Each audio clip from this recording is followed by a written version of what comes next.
क्वारेन्टिनबाटै धमाधम संक्रमण फैलिँदा समेत सुदूरपश्चिममा परीक्षण बढेन। खचाखच भरिँदा क्वारेन्टिन अस्तव्यस्त। प्रदेश 2 का अधिकांश क्वारेन्टिन र आइसोलेसन पनि मापदण्ड विपरीत। बिरामी भुइँमा सुत्न बाध्य। लामो लकडाउनले माछा किसान समस्यामा। पोखरीको माछा पोखरीमै, लगानी पानीमा। क्वारेन्टिनबाट फर्केका बाँकेका स्थानीयलाई गाउँमा बस्ने मुस्किल। परिवार र समाजबाटै छिछि र दूर दूर। र लकडाउनका कारण खानेकुरा सकिएपछि न काम न त कमाई। गोर्खाका चेपाङहरूलाई जंगलको भर।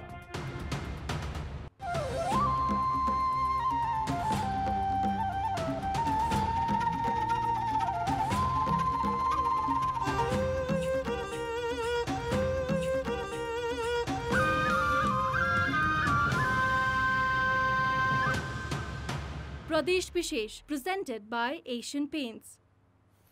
सुदूरपश्चिममा भारतबाट मानिस आउने क्रम नरोकिएपछि उनीहरूको व्यवस्थापन चुनौतीपूर्ण बन्दै गएको छ।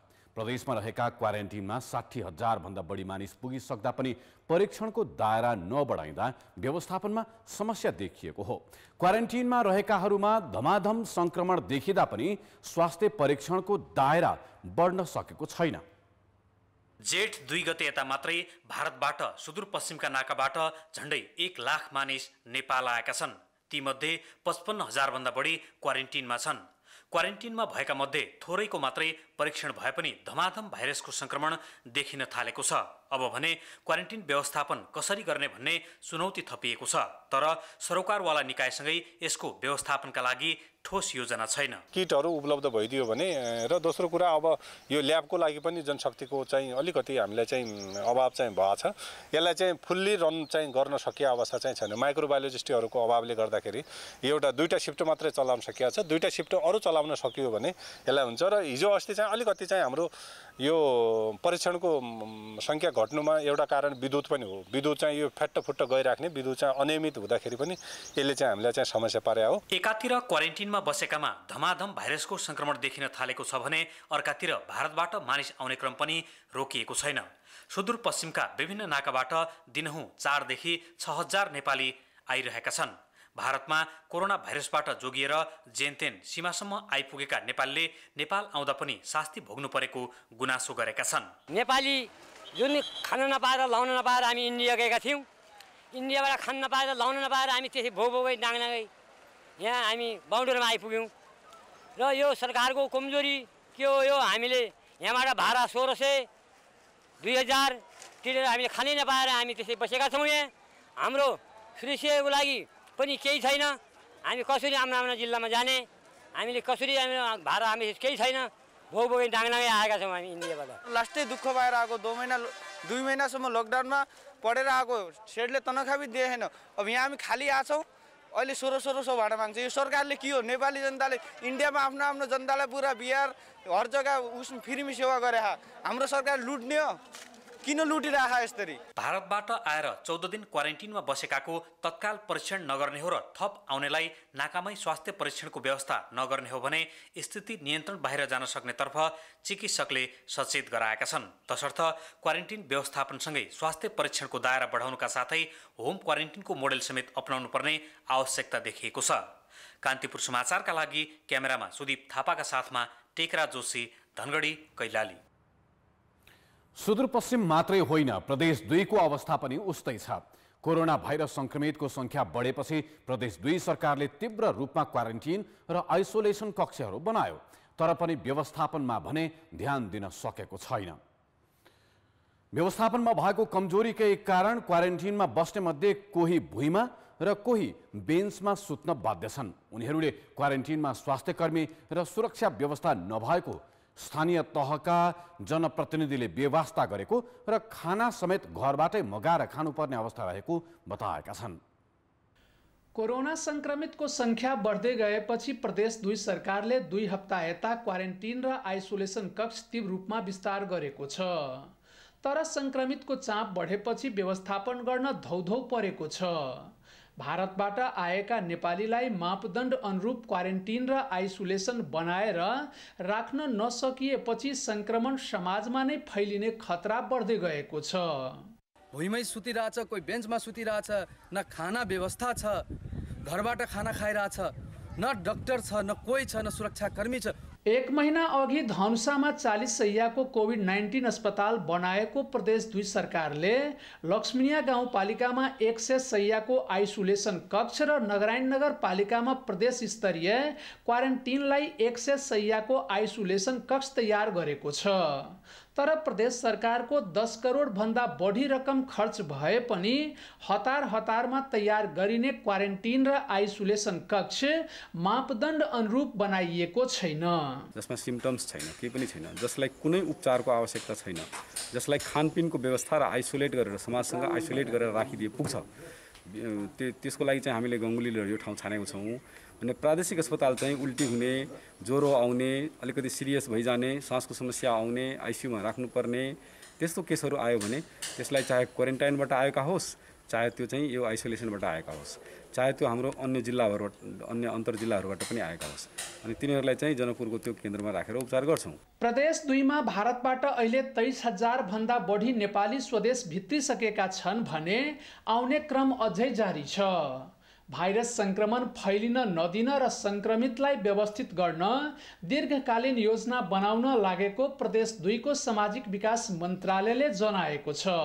पछिल्लो समयमा हामीले रणनीति के बनाएको छ भने सानो 15-20 वटा पुछि उसले चाहिँ हामीले भ्याउँदैन, अलिक ठुलो स्केलमा बनायो भने त्यसमा जनशक्ति परिचालन, सुरक्षा व्यवस्थापन लगायतका विषयहरू, उपचार व्यवस्थापन लगायतका विषयहरूलाई सहज पुग्छ भन्ने हिसाबले हाम्रो अहिले रणनीति चाहिँ सकेसम्म सानो नबनाउने, अलिक ठुलो स्केलकै बनाउने, त्यसले गर्दा सबै कुरा व्यवस्थापन गर्न सजिलो हुन्छ भन्ने छ। 30,706 जना बस्ने क्षमताको 404 वटा क्वारेन्टिनमा अहिलेसम्म प्रदेश 2 मा 23,333 जना बसेको छ भने 1,087 जना बस्ने क्षमताको आइसोलेसनमा 583 जना कोरोना संक्रमित उपचारार्थ छन्।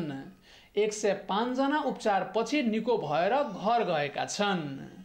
कान्तिपुर समाचारका लागि अमरकान्त ठाकुर, जनकपुर धाम, धनुषा।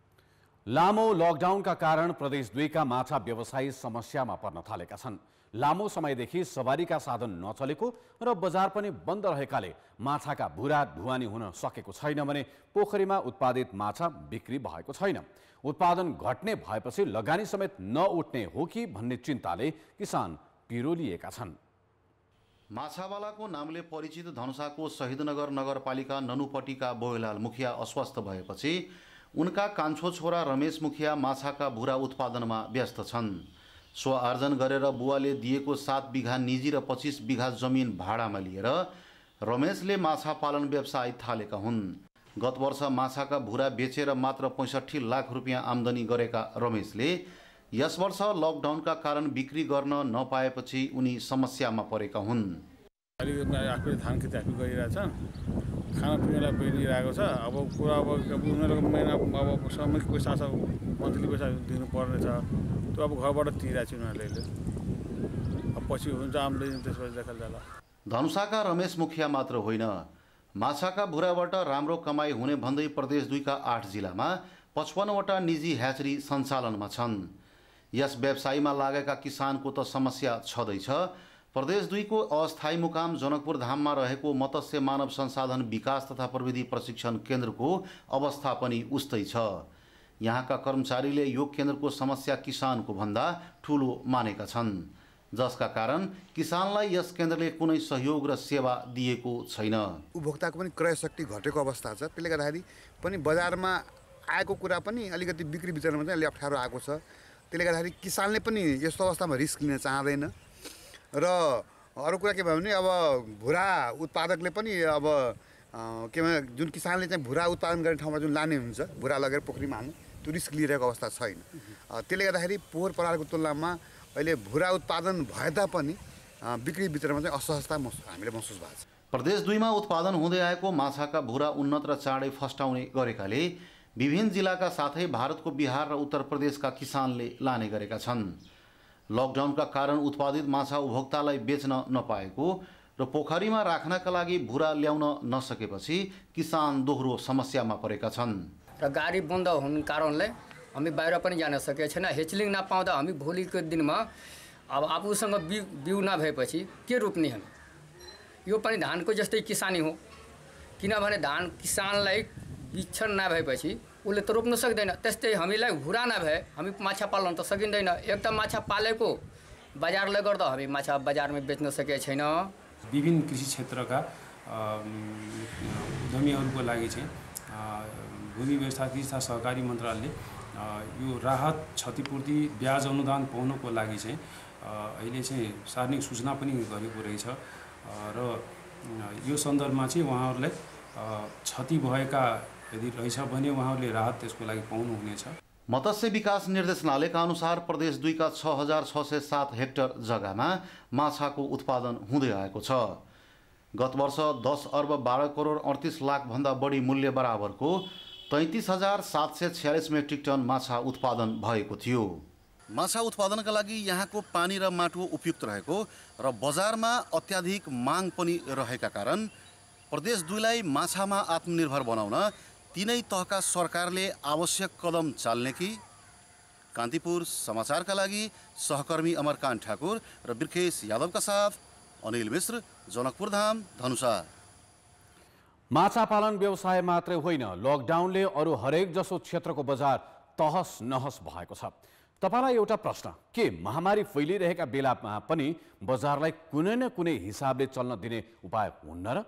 तपाईको विचार हामीलाई हाम्रो ट्विटर ह्यान्डल @OurKTB मा मेन्सन गरी लेख्न सक्नुहुनेछ। कोरोना भाइरस संक्रमितको मनोबल बढाउनु पर्ने र उचित व्यवहार गर्नुपर्ने बेलामा उल्टो घृणा र दुर्व्यवहार गरिदा संक्रमितको त कुरै नगरौं, क्वारेन्टिनमा बस्नेहरू समेत मानसिक तनावमा छन्। समाज र कतिपय घर परिवारले समेत छिछि र दूर गर्दै आएकाले क्वारेन्टिन अवधि पूरा गरेर घर फर्किएका बाँकेका मानिस मानसिक तनावमा छन्।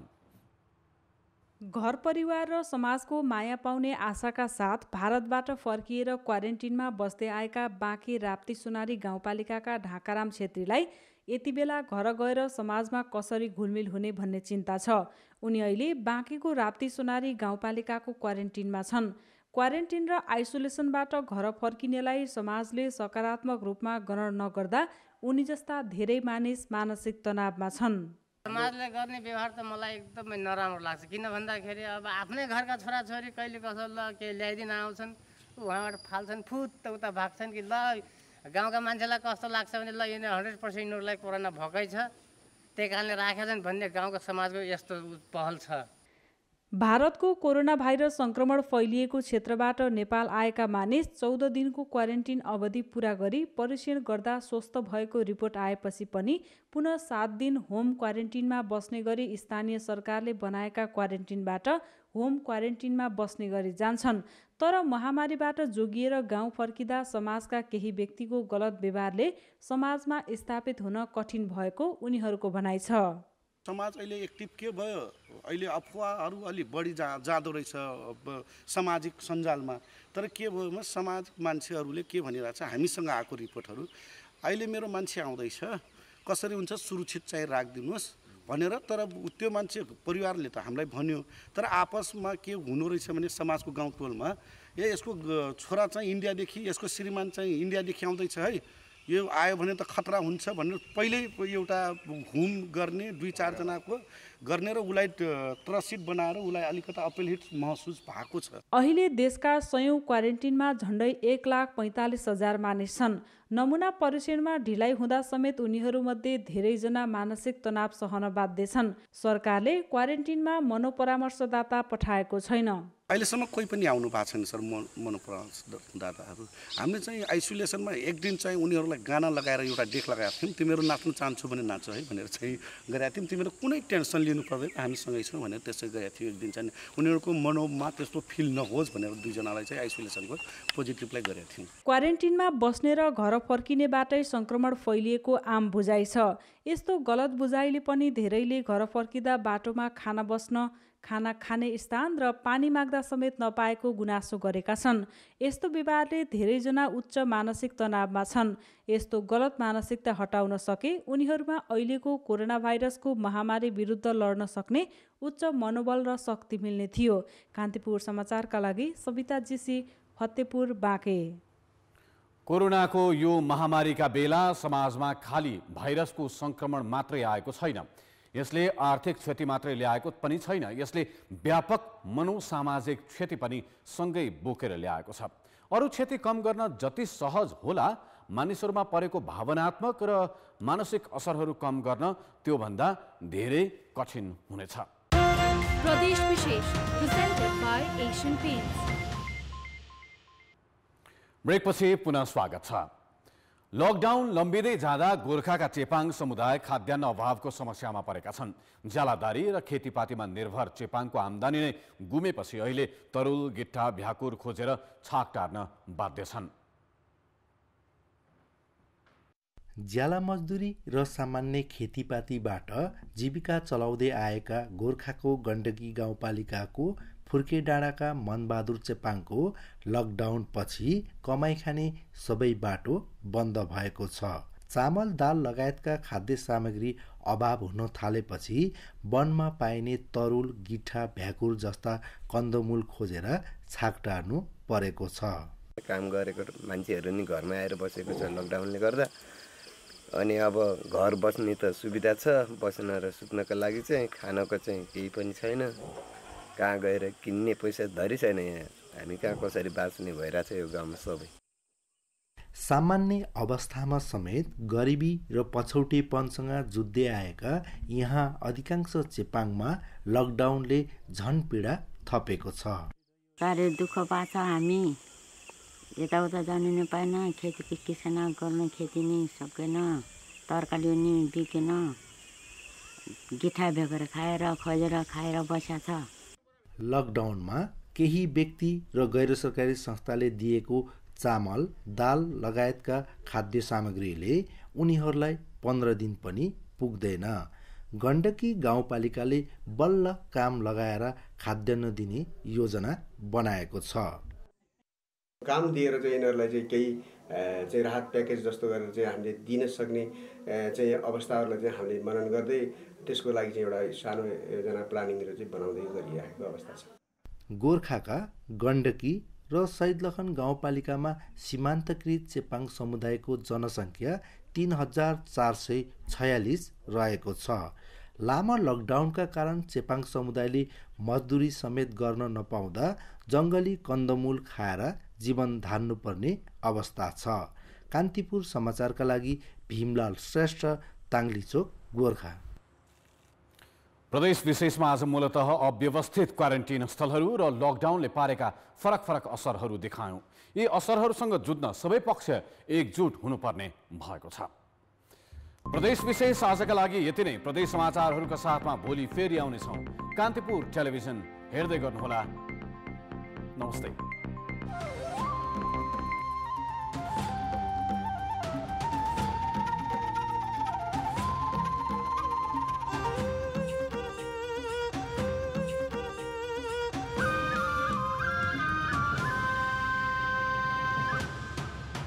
प्रदेश विशेष